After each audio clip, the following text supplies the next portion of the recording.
یہ ایک بھائی نے کویسچن کیا تھا کہ مسجد میں موبائل استعمال کرنا کیسا ہے اور اسی طرح کوئی کال اٹینڈ کرنا کیسا ہے۔ دیکھیں، مسجد کے آداب اور اس کا احترام یہی ہے کہ انسان غیر ضروری ہر قسم کی دنیاوی حرکت، دنیاوی ایکٹیویٹیز کو چھوڑ دے اور خالصتاً اللہ تبارک و تعالیٰ کی رضا کا قصد و ارادہ کرے، یعنی نماز پڑھے، ذکر الہی کرے، اگر کوئی بیان وغیرہ چل رہا ہے تو اس کو غور سے سنیں اور دیگر چیزوں میں مشغول نہ ہو۔ ہاں، اگر کوئی ضرورت ہو، جیسے مثال کے طور پر وہ موبائل اس لیے چیک کر رہا ہے، واٹس ایپ وغیرہ یا دیگر کہ کسی کا امپورٹنٹ کویسچن آنے والا ہے، کوئی بات آنے والی ہے، کوئی پیغام، تو پھر ٹھیک ہے۔ اسی طرح کوئی ایمرجنسی کال آ جاتی ہے گھر سے اور وہ سمجھتا ہے کہ بہت ہی کوئی امپورٹنٹ کال ہے،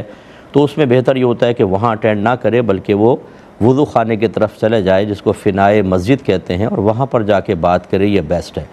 اور اگر ایسا نہیں ہے بلکہ ویسے ہی کھول کر وہ